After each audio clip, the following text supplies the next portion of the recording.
Amén. Es una bendición que usted tome su tiempo para ver el programa, el mensaje de la Iglesia Bautista Montesión. Y nos sentimos alegres de que usted pueda accesar y también que usted pueda compartir de la palabra del Señor con otras personas que no conocen del Señor. Así que le damos la más cordial bienvenida. También hoy comenzamos alguna serie de estudios de sermones sobre lo que es la Semana Santa. Si hay algo que siempre me ha intrigado toda la vida, desde que soy cristiano, es ¿qué le pasó a Judas? Yo no sé si ustedes se han preguntado eso, son personajes enigmáticos, ¿no? O sea, ¿qué pasó? ¿Por qué Judas es Judas? ¿Por qué él hizo lo que hizo? ¿Qué había en su corazón? ¿Qué había en su mente? ¿Qué había en su alma? ¿Por qué esta persona pasó a ser el villano más villano de todos los villanos de todos los tiempos? Yo no sé por qué razón, ¿no? Entonces, es bueno que nosotros investiguemos en la palabra del Señor qué fue lo que pasó con esta persona. Porque era un hombre, o sea, una persona nacida en un pueblo, en una nación cuya raíz espiritual es súper profunda. Pero no sé qué fue lo que pasó. No sé. A veces, por eso dice la Biblia que engañoso es el corazón, dice, ¿verdad? ¿Quién lo conocerá? Está hablando que, hermano, que mira, se necesita toda una vida para conocer otra vida. Y eso los que estamos casados me lo pueden decir, ¿no? Especialmente los que son hombres. Las mujeres dicen, no sabía que mi esposo fuera así. 30 años de casado y no le conocí esa parte, ¿verdad? Entonces, ¿por qué? Porque se necesita una vida para conocer otra vida. Y en el caso de Judas, digo yo, caramba, después de tener todo, después de tener la gran oportunidad de su vida de hacer historia, pero historia bien hecha, ¿verdad? Hubo algo en el corazón de Judas que lo guió y lo guió mal. Entonces es muy triste esta situación. Juan capítulo 6, 14 y 15 nos da algunos rasgos del por qué este Señor hizo lo que hizo. Juan 6, 14, 15. Aquellos hombres entonces, viendo la señal que Jesús había hecho, dijeron: este verdaderamente es el profeta que había de venir al mundo. Pero entendiendo Jesús que iban a venir para apoderarse de él y hacerle rey, volvió a retirarse al monte él solo. Una de las características de Jesús era el tiempo a solas con Dios. Es muy interesante que usted tome nota de esto, porque nosotros promovemos la lectura bíblica, promovemos la oración, y esto no es invento nuestro, hermano, esto está en la palabra del Señor. Si Jesucristo, siendo el Hijo de Dios, siendo el que no necesitaba de oración, él no necesitaba de orar porque tenía una comunión directa con Dios, pero él en su humanidad nos da el ejemplo del tiempo en que nosotros debemos de pasar con Dios. Le digo una cosa, miren, todos los problemas que nosotros tenemos de cualquier tipo que sea, tendrían una respuesta correcta si tan solo nosotros como iglesia apartamos tiempo a solas con Dios para hablar con Él, para leer su palabra, para escuchar su voz. Muchos de nosotros ni siquiera estaríamos perdidos, ni siquiera estaríamos con dudas. ¿Por qué razón? Porque ya sabemos cuál es la voluntad del Señor. Este es el ejemplo del Señor. Los vecinos de la ciudad de Querío decían: no pierdan de vista a esa persona. Algún día será un hombre de Dios. Los habitantes de Querío, ubicada al sur de Judea, creían que Judas lo representaría muy bien en la lucha por la independencia de Roma. Usted sabe que hay un dicho que dice que las apariencias engañan, ¿no? Y que cara vemos, pero corazones no sabemos. La gente, Judas, de los 12 apóstoles, Judas era el más y mejor preparado.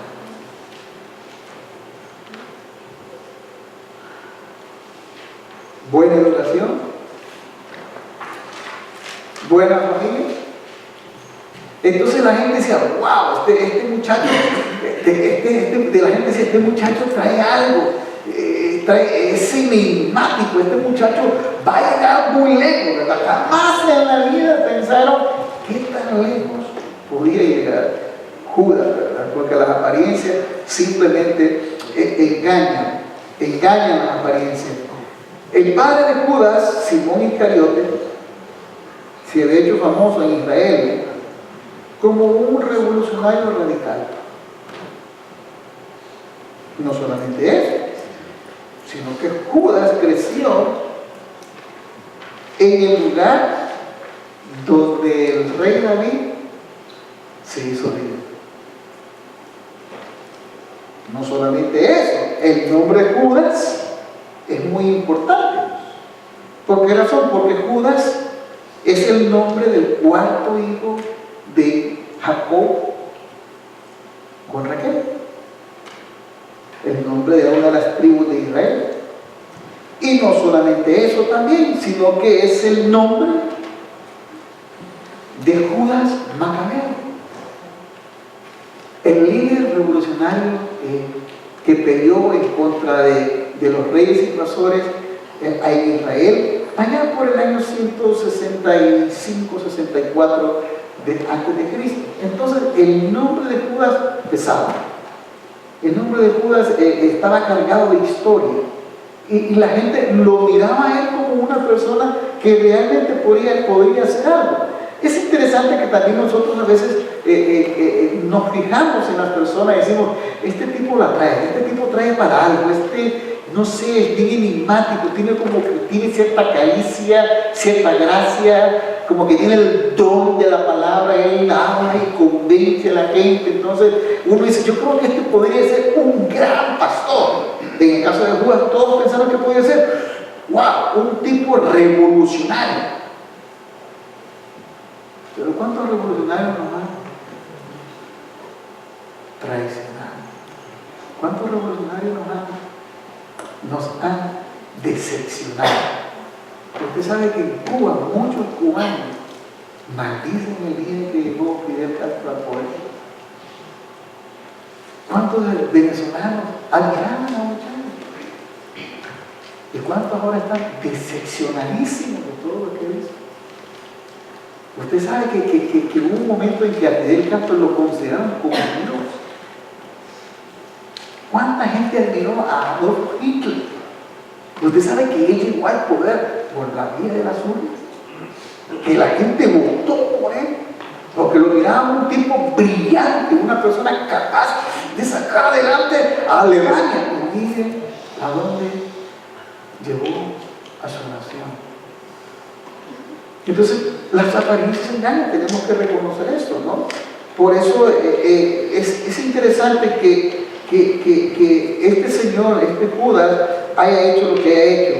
Lo otro es bien importante que usted sepa de que una de las cosas de Judas, dice que le puso el nombre, se lo puso su padre, pero el apellido es por el lugar donde nació. El significado de Judas Iscariote varió, porque varió en el tiempo más tarde. Hechos 21:38 lo está diciendo. Dice Hechos 21:38, no eres tú aquel egipcio que levantó una sedición antes de estos días y sacó al desierto 4,000 sicarios. O sea, la palabra que dio le dieron una traducción de lo que es sicario. Bueno, muchos ya saben lo que es un sicario, porque el sicariato todavía está de moda en muchos países. ¿Cuál es el sicariato? Los que matan por encargo, los que son los matones de los jefes de los carteles de la droga, ¿verdad? Entonces aquí está diciendo la Biblia que Dios pasó a sicario, y un sicario significa portadagas. Portadaga el sicario era la organización terrorista radical a la que pertenecía Judas, y se caracterizaban por andar una daga. Eran personas sanguinarias, eran personas crueles, eran personas que no se tocaban los escrúpulos a la hora de poder asesinar a una persona. Es más, asesinaban a romanos y a los colaboradores de los romanos. Usted podrá darse cuenta, pues el ISIS no es nada, el Estado Islámico no es nada nuevo. Este espíritu de maldad siempre ha existido. Lo único que hace es se muta, cambia de nombre o cambia de lema. Pero siempre sigue siendo el mismo. Estábamos hablando con un pastor, me mandó un correo por ahí quejándose de mi país, que es una violencia, que bueno, en mi país la cuota son 35, 40 muertos todos los días. Y cuando llegan a 30, en el siguiente día, se ponen aquí. Eso es. Y no es de matar, no, es de agarrarlo, de despellejarlo, de cortarle la mano. Es algo,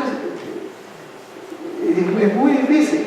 Y estaban hablando que fue el partido tal y tal, que no sé qué, que allá y que esto lo otro. No, hermano, miren, todos los líderes nos decepcionan, porque todos los líderes son humanos. Y yo le escribí al hermano y decía, bueno, nosotros somos cristianos, puestos los ojos en Cristo. Porque si usted está enamorado de quien sea, de Ted Cruz, de Rubio, de Trump, de la Hillary, de Bernie, hermano, todos nos van a decepcionar algún día. Todos. Por eso nosotros tenemos que estar puestos los ojos en Cristo. Porque el único que no nos decepciona es Cristo, tenemos que entenderlo. Y no digo porque sean malos los señores que acabo de mencionar, es que todos somos malos. Si nosotros que estamos en la iglesia, bueno, somos menos malos. A ver, ¿cuántos de nosotros tuvimos malos pensamientos esta semana? Todos. A ver, ¿cuántos de nosotros quisimos hacer una fechoría esta semana? Y muchos no lo hicimos, no es porque éramos cristianos, no tuvimos la oportunidad de hacerlo. Pero no sobraron. Ni siquiera podemos decir, no, el Señor me detuvo, no, el Señor me dio por otro camino. No, papá, no te regaló nada. Y muchas veces nosotros no pecamos. No es porque no podamos pecar, no tenemos cómo pecar. No hay billete para pecar, por eso, ¿me entiendes? Entonces, tenemos que entender esta situación. Los que estamos en la iglesia luchamos en contra de la maldad, eso así es, hermanos. Eso así es. Eso tenemos que comprenderlo. Entonces, este era el Judas Iscariote, ¿no? El hombre que llegó a tener la gran oportunidad de llegar a ser uno de los grandes apóstoles del Señor, como Mateo, como Juan, como Andrés. Hermano, déjeme decirle una cosa bien importante. Mire, a todos nosotros Dios nos da una oportunidad de sobresalir, hermano. Pero fíjese bien, ¿qué fue lo que pasó con Judas? Aquí viene la raíz del problema de Judas, y espero que ese no sea nuestro problema. Yo espero que ese no sea su problema ni mi problema. ¿Por qué la regó Judas? Bueno, número uno, el concepto que tenía de Dios determinó lo que él iba a hacer. Fíjese el concepto. ¿Qué quiere decir el concepto? ¿Quién es Jesús para Judas? Usted sabe que muchas veces nosotros como cristianos nos comportamos como cristianos ateos. Eso fue lo que escuchamos nosotros en la clase de facilitadores, ¿no? ¿Por qué razón? Porque tenemos el epíteto de cristianos, pero nos comportamos como nos da la gana, como que Cristo no existiera. No existiera. Entonces es un problema. Entonces, ¿cuál es el concepto que usted tiene de Dios? ¿Cuál es el concepto que usted tiene de Jesucristo? Cristo es su compadre, Cristo es su vecino, Cristo es pues una deidad más entre las muchas deidades que existen o que la gente se ha inventado, o Cristo es el Señor de su vida. Fíjese bien, el concepto de que usted sabe que Judas nunca le dijo Señor a Jesús. Siempre le decía maestro. Siempre. ¿Qué quiere decir? Que él no miraba a Cristo como Dios. A pesar de los milagros que hizo Jesucristo en presencia de Judas, nunca se dirigió a Jesucristo como Señor. Siempre se dirigía como maestro. ¿Por qué razón? Porque para Judas, Cristo no era lo que él quería que fuera. Judas quería que Cristo fuera un revolucionario, una persona que moviera masas y que guiara a todo el pueblo en la rebelión en contra de Roma. Mira el pensamiento que tenía Judas. Qué cosa más difícil, ¿no? Cuando Judas oyó que Jesús mencionó su nombre, muy interesante, veamos que dice ahí entonces la gran oportunidad, Mateo 10:4. Cristo comenzó a llamar a cada uno de los apóstoles por nombre. Mateo, Marcos, Mateo, llamó a Juan, llamó a Andrés, y cuando Judas estaba oyendo que iba 1, 2, 3, 4, digo, wow, 5, 6, y cuando oyó, digo, Judas Iscariote, él tenía la gran oportunidad. Dios nos llama a nosotros para que nosotros podamos compartir con otras personas la palabra del Señor. Dios nos llama a nosotros, mire hermano, y es un llamado santo, hermano. Mire, Dios siempre nos está llamando a nosotros. En este caso, llamó a Judas. ¿Para qué? Para que fuera uno de los 12, para que lo siguiera a él, para que formara parte del ministerio. Y usted sabe que Dios nos llama también a nosotros, para que seamos parte del ministerio, hermano. Mire, servir al Señor no es una obligación, no se confunda, no es una obligación, no es que tiene que hacerlo porque tiene que hacerlo, porque se le impuso, porque se le dijo. No, un momento, no hermano, mire, servir al Señor es un deleite, hermano. Porque usted lo está haciendo para el Señor. Esto es muy importante que nosotros lo comprendamos. Cuando él oyó el nombre para ser uno de los apóstoles, entendió que era una oportunidad para llevar a cabo uno de sus proyectos. Es decir, Judas tenía planes aparte y Cristo tenía planes para Judas. Miren qué cosa. A veces no es cierto que a veces nosotros tenemos planes para nosotros, pero que Dios tiene planes para nosotros también. Y usted sabe que es un conflicto, son puntos conflictivos porque nosotros queremos hacer lo que nosotros queremos hacer, pero Dios dice, no, aquí yo tengo planes contigo, yo tengo propósitos contigo, y es un conflicto, ¿no? Yo no sé si usted sufre con ese conflicto, porque quiere hacer lo que usted quiere hacer, pero Dios le dice, ¿qué es lo que debe hacer? Yo no sé si eso le pasa a usted, pero en el caso de Judas dice, bueno, ya estoy adentro, ya formo parte del círculo de Jesucristo, dice, ahora vamos a trabajar y adentro del círculo de Jesucristo para hacer lo que Él quería hacer. Y cuando hacemos la voluntad de Dios, cuando nos proponemos hacer la voluntad de Dios, vamos a tener conflictos como esos. Fíjense bien, pero el conflicto no es otra cosa que un pleito de intereses. Cuando usted tiene conflictos para seguir a Dios es porque hay pleito de intereses. Posiblemente usted vino este domingo y vino porque tenía que venir, pero le salió otra oferta y estaba en me quedo o me voy. Voy a la iglesia o me voy con los amigos o me voy con los compadres o me quedo a ver una buena película, o voy a tomar este día lindo y hermoso para salir de paseo, para ir a pasear. O sea, si usted tuvo esos conflictos, hermano, es porque todavía no hemos establecido quién es el Señor de nuestra vida. Usted sabe que yo no tengo, bueno, le voy a poner un ejemplo, disculpa que me ponga yo el ejemplo, ¿no? Pero yo no tengo conflictos el domingo. Mire, ayer terminamos un poco noche la jornada y yo a la 1 de la madrugada estaba planchando mi ropa. O sea, que día de mañana es domingo, no hay que pensarlo. Hay que ir a la iglesia, es de estar en la iglesia, de estar con los hermanos, de verlos, de saludarlos, de conocerlos, de adorar juntos, de crecer juntos, de estar en las cosas del Señor. Y digo, Señor, qué bueno, pero Señor, dame sueño porque mañana es doble jornada también, Señor, pero no hay conflicto. Qué bueno es cuando en nuestra vida para seguir a Dios no tenemos conflictos. Pero Judas fue una persona conflictiva. Y fíjese bien, allá por la década de los 80 y 90, la política internacional se inventó un nombre, se llama la Guerra Fría o el conflicto de baja intensidad. Aparentemente todo está bien, ¿verdad? Pero a nivel diplomático hay problemas, hay luchas, hay dirigales, hay amenazas, hay esto y lo otro. Entonces, ¿sabe usted que nosotros también tenemos un conflicto de baja intensidad?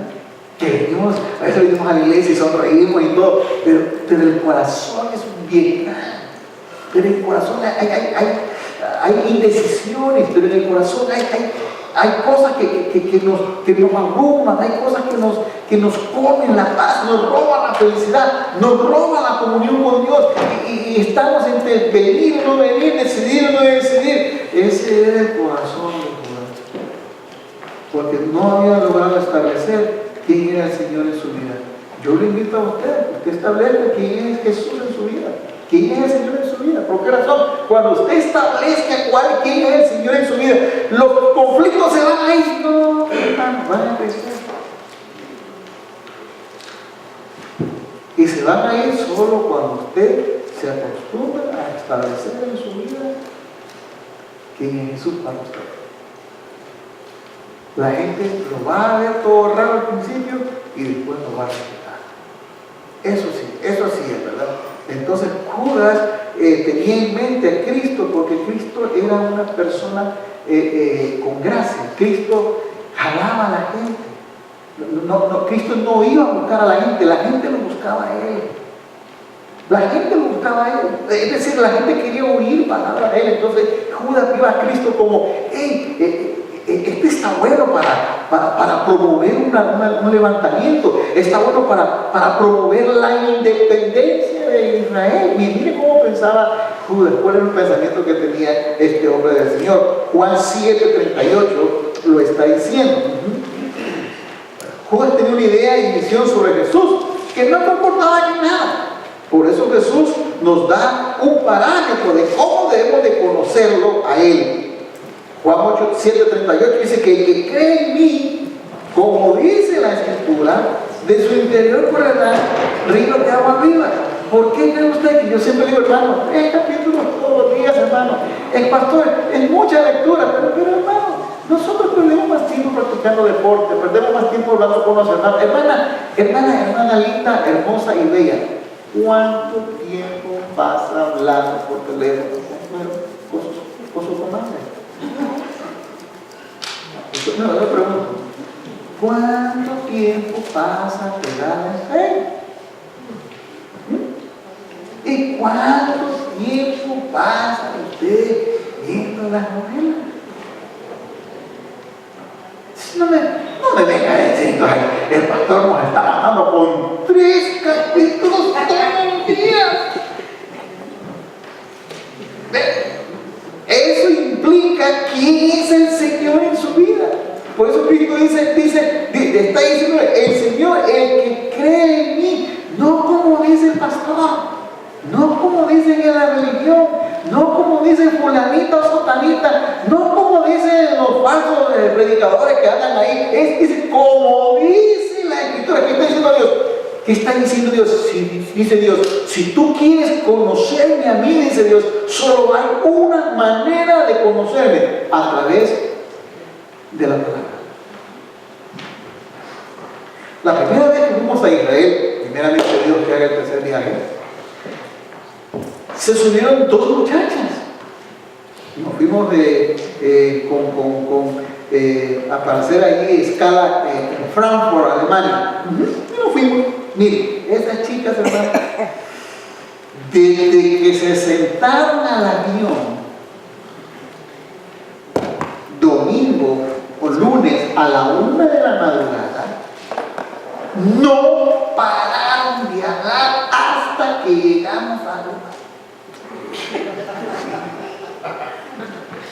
No, les dije, él es un lindo chico, él me da regalos, él me compra flores, hablaba en inglés, hablaba en español, él es bello, él es aquí, él es allá, hasta que llegaron a Alemania.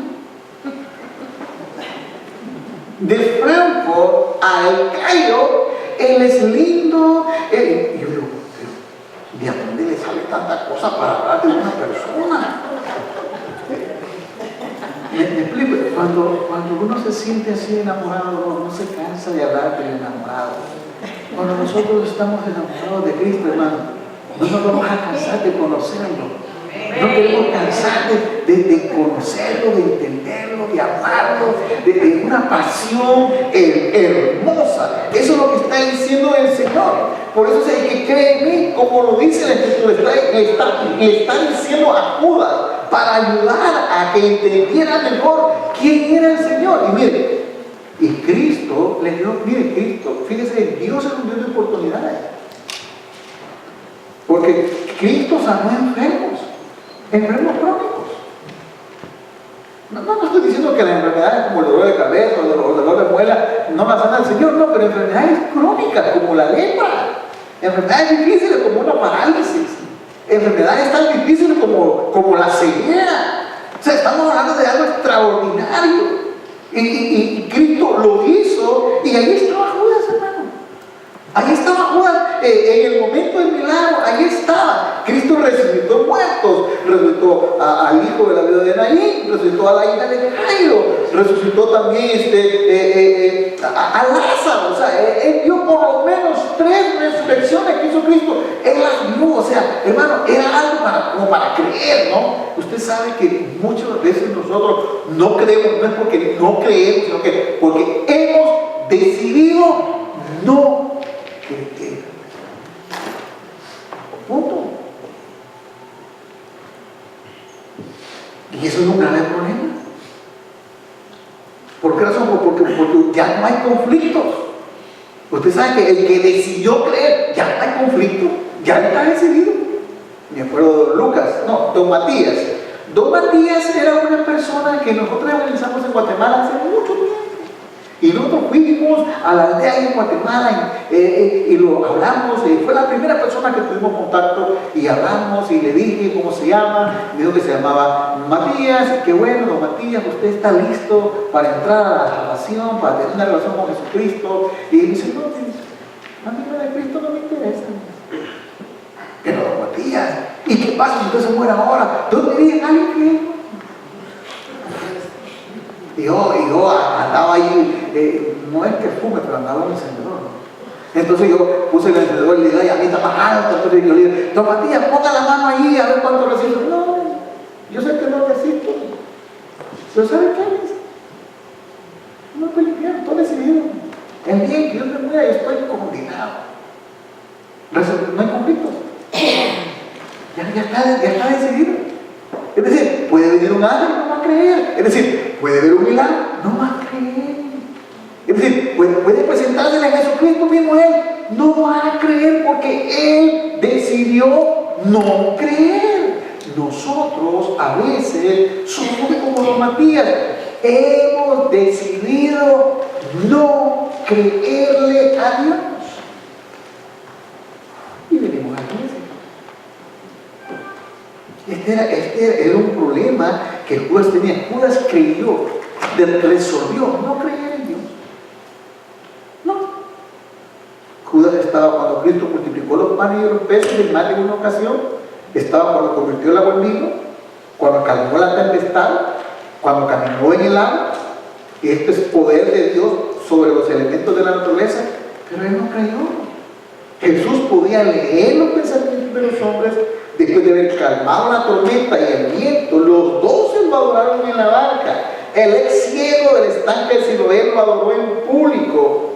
Una vez conoció a Jesús. La mujer pecadora en la casa de Simón, el fariseo, y María, la hermana de Marta y Lázaro, le dieron una adoración extrema. Cristo perdonó pecados. Todo esto, pues, una demostración del poder y la deidad de Jesús. Pero aún así, viendo Judas todo eso, no creyó. ¿Sabe lo que dijo?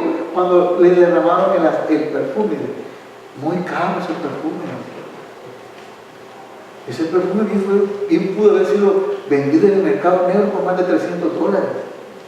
O sea, él estaba conectado más en lo material.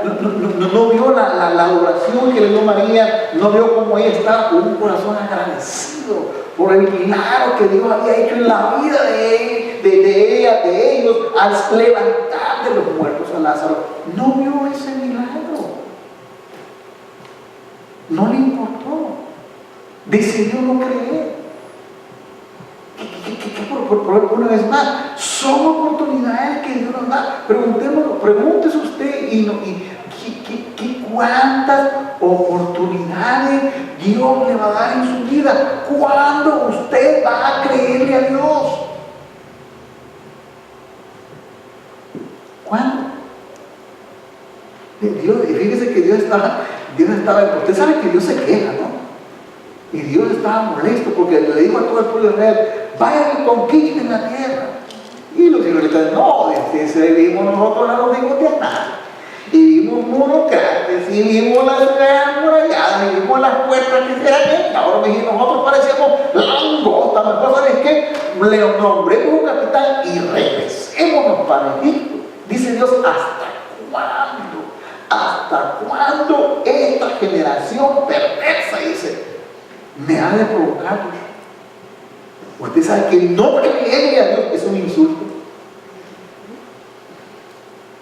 Usted sabe que uno cuando dice: no sé si Dios sea capaz de hacer esto, usted sabe que eso es un insulto a la presencia del Señor. Usted sabe que las mujeres pueden matar emocionalmente a los esposos cuando le dicen: ¿sabes qué? No creo en ti. A ver qué hombre se siente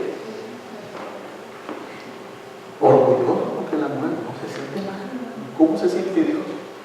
Cuando nosotros, nuestras actitudes, le estamos diciendo: yo no creo que eres capaz de hacer esto. Por eso le digo, o sea, ¿qué le pasó a Judas, hermano? Él resolvió no creer. ¿Qué le pasó a Judas? ¿En qué falló? Bueno, falló en discernir los tiempos de la venida del Mesías. Hizo que él se formara un concepto equivocado sobre Jesús. ¿Por qué razón? Porque Jesús aparece en el libro de Daniel en 2 veces. Mira, aquí viene un problema. Porque es cierto, los judíos de aquel tiempo y de estos tiempos esperan un Mesías guerrero, tipo Rambo, con balas por acá, balas por acá, 1.50, granadas por acá, un lanzacohetes con una pincha por acá, musculudo, fuerte, bravo. Eso es lo que esperaba. Y viene saliendo Cristo en un burro sentado, hablando de paz, hablando de que él era el rey y todo. Y, o sea, hermano, nadie esperaba eso del Mesías. Fíjense bien, nadie lo esperaba porque no habían leído la Biblia. Pero en la Biblia están las dos cosas. Está la primera venida de Cristo. ¿Cómo vino Cristo? ¿Cómo vino, hermano? ¿Y cómo vino? ¿Cómo vino?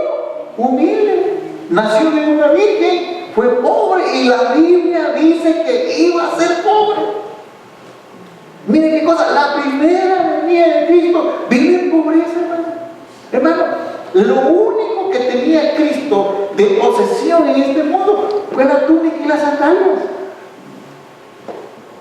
¿Qué dice la Biblia? Dice la Biblia, las aves tienen nidos, dice, ¿verdad? Y las zorras, dice, guaridas.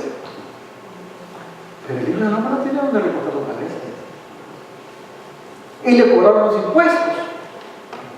Y comenzó, no había nada, ni chequera, ni nada. Y dijo: bueno, digo, pero váyase al mar, tire el anzuelo, y el primer pez que usted agarre va a encontrar un billete de $100.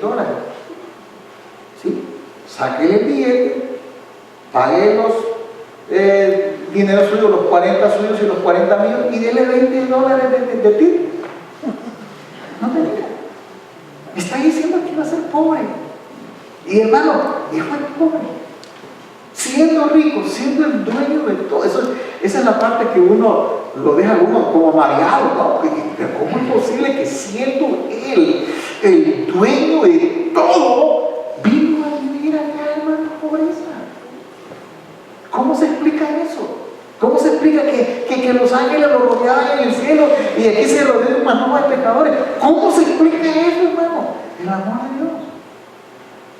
El judío no pudo ver, Judas no pudo diferenciar que la primera venida de Cristo Jesús iba a venir, hermano, iba a venir como pobre, muy pobre. La palabra Mesías es muy interesante, ¿no? Dice, ¿en qué falló Judas? Dice, en discernir los tiempos de la venida del Mesías. Esto hizo que él se formara un concepto equivocado sobre Jesús. Jesús aparece en el libro de Daniel en 2 ocasiones diferentes, cada una de ellas separada por miles de años. Ese es el otro problema. Cada una de esas visiones son miles de años de separación. Bueno, desde el que se escribió el libro de Daniel a nuestras alturas, ya llevamos más de 2500 años de separación entre ambas cosas. Miren qué problema más grande, ¿no? Entonces nos vamos a meter en un problemita muy bonito. Si no lo terminamos hoy, lo terminamos el otro domingo. ¿Qué dice? Daniel 9:26.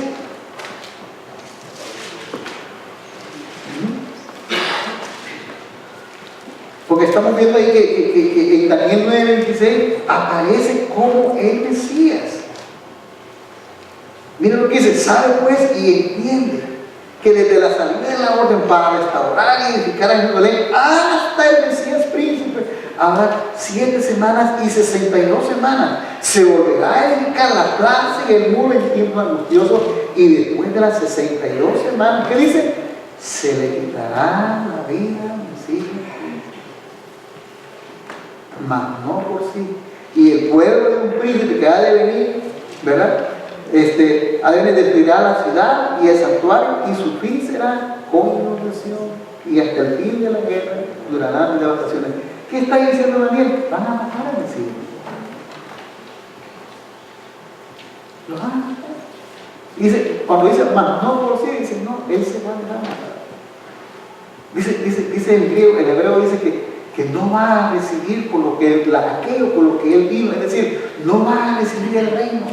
No va a ser coronado como rey, no va a restaurar el reino en Israel, no lo va a hacer, lo van a matar. O sea, el judío no podía concebir, no podía entender lo que estaba diciendo Daniel. El Mesías príncipe ha de venir.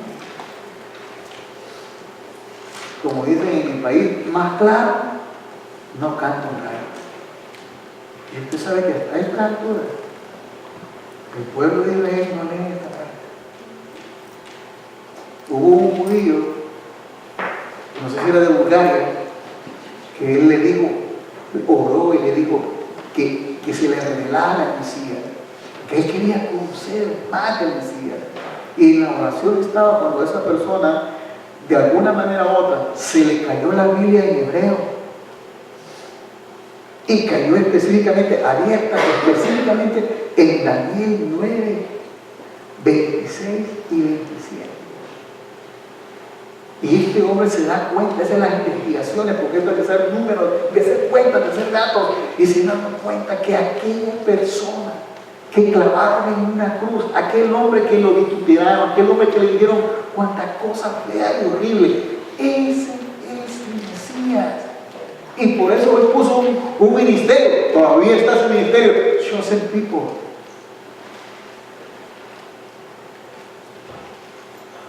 Esto no lo entendió Judas.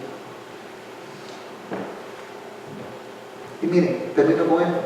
Dios no espera que usted entienda la Biblia como usted quiere entenderla. Dios espera que usted entienda la Biblia como Dios quiere que usted la entienda. Es más, Dios no quiere que usted siquiera se forme un concepto propio o un concepto humano de lo que podría significar esto. Dios quiere que usted entienda la palabra del Señor tal y como está revelada. esta parte, los judíos, todavía no lo entienden. ¿Cómo era posible que el Mesías iba a venir e iba a morir? Pero lo está diciendo la palabra del Señor. Termino con esto. Nosotros podemos ser sinceros y honestos en lo que creemos.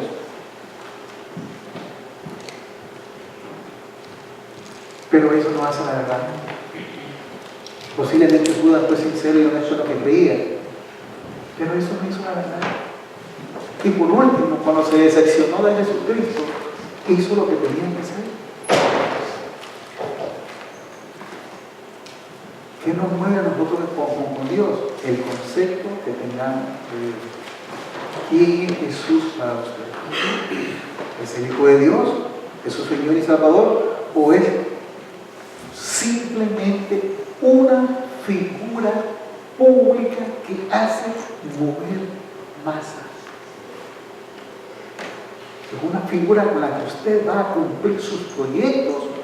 ¿O es alguien en el cual usted se va a meter en los proyectos que Él tiene para cada uno de nosotros? Qué triste lo de Judas. Pero también revisemos nuestro corazón. ¿Cómo estamos con Dios? ¿Cómo estamos con Dios? ¿Cuál es mi relación con Dios? ¿Cuál es mi propósito con Dios? ¿Quién es Jesús para mí? Y entonces vamos a entender plenamente. No habrá conflicto en nuestro corazón, porque ya decidimos creer que Jesucristo es mi Señor, mi Salvador. Vamos a dar gracias. Padre, en el nombre de Jesús te bendecimos. Y te damos las gracias porque eres bueno. Bendice, Señor amado, este servicio, este sermón, Señor. Y te rogamos que nosotros podamos establecer en nuestra vida. Judas, por alguna razón, quiso creer, Señor, que esta venida era la segunda, Señor. Quiso creer que viniste para aplastar a la gente, Señor. Quiso creer que viniste para ejecutar a los enemigos de Israel, Señor. Quiso creer, Señor, que ibas a venir a imponer tu reino a sangre y fuego, Señor. No quiso creer que viniste a morir. No quiso creer que no hay reino sin cruz, que no hay reino sin resurrección, que no hay nada de eso si tú no lo conquistas primero, Señor. Te pedimos que nos ayudes y nos guardes. Y las personas que están viéndonos sin Cristo, que todavía no lo conocen, Cristo lo ama a usted. Y Él tiene un proyecto para usted. Que lo siga, que lo siga. Yo le voy a hacer una oración, si usted quiere hacerlo, hágala de corazón, pero hágala. La oración dice de esta manera: Señor Jesús, yo creo que soy un pecador. Yo me he formado un concepto tuyo que está divorciado de la Biblia. Te pido que me perdones. Te pido que me laves con tu sangre y que me limpies de toda maldad. Te pido en el nombre de Cristo que entres en mi corazón y que mores en Él desde ahora